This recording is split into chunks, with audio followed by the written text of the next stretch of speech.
Well, we're kicking off tonight's Sports Fix with Ricky Lambert, our very own Ricky Lambert, who'll be joining us right at the end of the show tonight. But first, I've got Ricky in to talk all things Winter Olympics. Ricky, how you doing? Oh, great. Thanks, Ellis. Great to have you in. Now, we're going to cover the Winter Olympics, which we haven't really given much airtime to. First, tonight, I want to go to Stephen Bradbury. Now, back when he did the unthinkable, and as we've coined the term ever since, doing a Bradbury, I wish I was older when it happened so I could really have absorbed it. But I know you might have been at a prime sort of age, or still probably quite young if I'm fair to you. But why don't you take us through how that moment sat with you watching it live? Yeah, masterfully played there, Ellis. I think you were minus 7 years of age when this happened.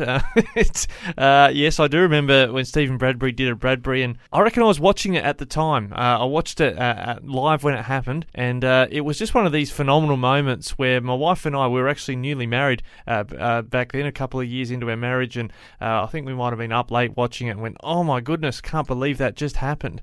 So it has entered Australian folklore, and I think Stephen Bradbury is, I've seen that video actually used in motivational speeches by people about how important it is that people think, oh, Bradbury, he just got lucky. Well, he actually had to work his way to be in a position to compete in that event. So you don't just fall over the line sometimes. You have to do a lot of work, just be in the right place at the right time. But he's the hero we need right now as we mourn Shane Warne, isn't he? Because he's elevated himself to even greater folklore. He sure has, and I'll ask you a bit of a sort of harder-nosed question after we discuss this, but Stephen Bradbury, he rescued 4 teenagers from a Queensland beach. This is amid the ongoing flood situation that's going on around the country. So this is pretty spectacular. And it's great to see his name resurface, particularly now when the Winter Games are on. But is it a bit of a sore point for us as, a sort of culturally rich on sport nation that we are, that these Olympians from past yesteryears who have had such heroic moments only get brought up when they do something like this and make national news for a week with, a random act of bravery? Oh, look, I think everyone, I remember being on the Gold Coast. I lived there for a few years, and you'd see surfing stars and other athletes around the place, and your instant temptation is to go and bug them and just go and get a signature or say, loved what you did here and there. And I used to go through the Qantas Lounge when I was in politics, and I saw Dean Jones not long before he died in the Qantas Lounge, and I was busting to go and say, Dean, loved your work as a cricketer. You were my favourite cricketer growing up. But I thought, these guys are entitled to their peace and quiet and live an everyday life like everyone else. So, I don't begrudge them, living everyday lives. And look, full credit to Stephen Bradbury. He is rocking a dad bod there. It's he's not in the shape he was in the spandex back in 2002. But no, great effort in the waves at Caloundra to pull these kids to safety. But no, I think sporting legends are entitled to their obscurity if that's what they want to pursue. I actually think it's kind of tragic that some of them just keep kicking around in the media space wanting a commentary gig. The reality is, for most people, you do need to find a day job. Most certainly. And can I just ask you off the bat, has it been a while since you were last in the Qantas Lounge, Mr. High Roller? Yeah, look, it was one of the perks of the job, and certainly don't get to the Qantas Lounge.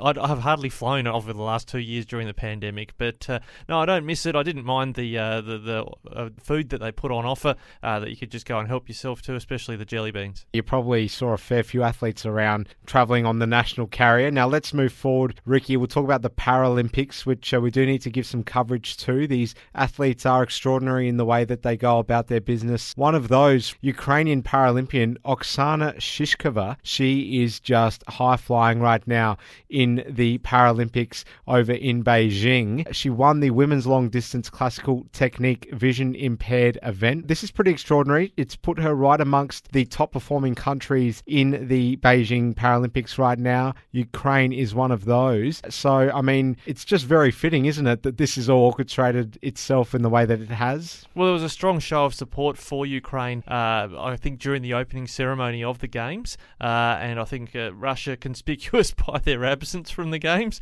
But it is good to see them up there in the medal tally, and good to see an Aussie jagging a medal as well at the Paralympics. Ben Tudhope, the 22-year-old, who shot to fame when he was the youngest ever Australian Paralympian at the Winter Games at the age of 14, 8 years ago.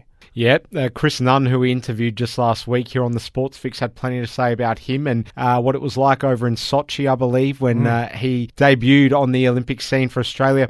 Just on Australia in the Paralympics right now, sitting 17th. That's pretty ordinary for Australia. We're used to being in that top chart, Ricky. Well, if you look at the broader table, that 17th is that one bronze medal from Ben Tudhope. I reckon if we jag a medal of any other sort, you're suddenly rocketing up into the sort of the 10th or 9th place. So, no, I think the games are almost over, but in the end, it is very much about participation, what they call it, stronger, faster, higher. It's about giving it your best effort. I think we can always be philosophical when we're at that end of the medal tally. Most certainly, and a few events still to come this evening. Ricky, just before we go, I want to ask you about the current withdrawals that are happening. We've seen overnight McDonald's and Coke both basically coming out and saying that they're going to limit their presence in Russia. But I guess the anti-Russian sentiment globally continues in this push for a show of resilience alongside Ukraine. So what do you make of that? Look, I think people are queuing up. I think they're having they're triggered by the memories of 1945 and World War II,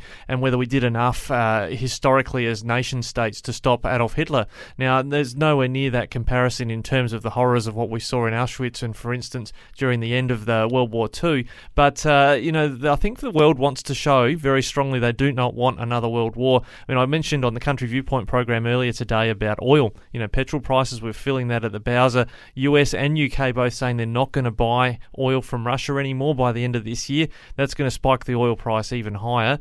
So for people, country sport, for instance, it comes to long distances that need to be travelled. I think our country footballers and netballers this season might be doing a bit of carpooling to help get from A to B for the games that they're playing in, which might be good if you're not the designated driver. Ricky Lambert, always great to get your thoughts. You'll be back on the Sports Fix later on. For now, it's been great speaking with you. All the best, and we'll see you later on in the show. Coming up, we'll be speaking to a former A-League shot stopper who's played around the country. Stick around to see who that is. But next, it's Big Brucey Phillips to talk all things sprint cars. Don't go anywhere. It's the Sports Fix here on Flow FM.